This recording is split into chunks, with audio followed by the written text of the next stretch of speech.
Okay, here's our bread tutorial. Here's all the things I'm gonna need. Pans, I won't use all of those little pans, but they're just out.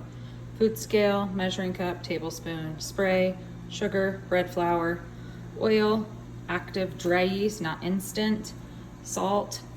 I've got my 4 cups of water here, and I'm gonna check the temperature. We want it to be about 105.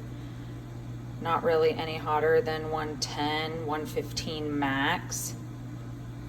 So this is close enough. Keep your yeast in the fridge. I showed you the container so you know which kind to get, but I keep mine like this because I buy it in big bags. And you want 3 heaping tablespoons. So 1, 2, 3. And then we're gonna let this sit for like 5 minutes until it starts to bubble / foam up. So I'll show you what that looks like. Yeast is fermenting. I've put 5 cups of flour and I'm putting my 1/2 cup of sugar in the mixing bowl so that I'm ready when my yeast is ready. If you're doing a half batch, just do 2.5 cups of flour and 1/4 cup of sugar in the bowl and 1/2 tablespoon of salt. If you're doing the whole thing, start out with 5 cups in there, the 1/2 cup of sugar and the tablespoon of salt. To put your dough hook in and use that when you're mixing. You can see here that there are bubbles in my yeast. That means it is ready. So then you're just gonna take your 4 cups of water, or if you're doing a half a batch, your 2, and you're gonna dump it in. And then I'm gonna add the oil. You'll do 3 tablespoons of oil. If you're doing a half a batch, just 1.5. So I've added that in, and now I am just going to literally start this and let it start mixing. I am just going to start 1 cup at a time, adding the other 5 cups of flour. If you're only doing a half a batch, you would only have to add in 2.5 more cups.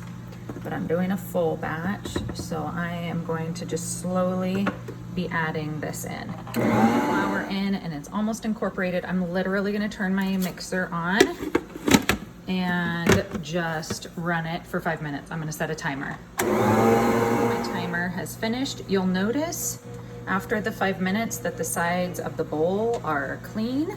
That lets you know you have a good amount of flour, and it's going to be sticky, but when I touch it, nothing stays on my fingers.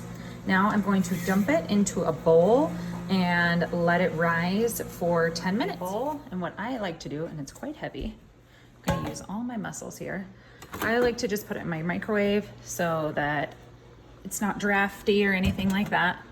Put it in my microwave, and then I'm just gonna set my timer for 10 minutes. My oven is preheated, and I will wait my 10 minutes out of the microwave. It is nice and risen, and then I'm just gonna punch it down. And then I'm going to weigh it. So I'm gonna do about 1 3/4 pounds for these regular big loaf pans. This one's a teeny bit smaller, so I'm gonna do about 1.6 pounds for that one. What I'm gonna do is I'm going to roll it out into a rectangle. So I've rolled this out, and what I'm gonna do is I'm gonna make sure that it's just about as wide as my pan is, which that's the case. So, and I've already greased those up. So now I'm just going to, very stealthily with one hand, roll this up. Now make sure that you've used bread flour. Bread flour has more protein in it, so it is going to make a poofier, fluffier bread. See, now here's the part. So here is this seam, okay? So what I'm gonna do is I'm gonna come along here and I'm gonna pinch this seam down. See how I've pinched this? Just gonna come along and pinch it, and then I'm just gonna push these ends in. Then I'm gonna take where this seam is and I'm going to put it seam down in the bread pan. So that nice smooth part is up. and then you have to let it sit in the bread pan. I believe it's 5 minutes before you put it in the oven. So now I'm gonna get the rest of my bread ready. After 7 to 10 minutes, sorry, I said the wrong time in the previous part. After 7 to 10 minutes, I'm gonna place these buddies in the oven for about 32 minutes. 32 minutes later, and they are lovely. I'm gonna take them out and dump them on the cooling rack and wait for them to cool down and slice into them. The roll on the end.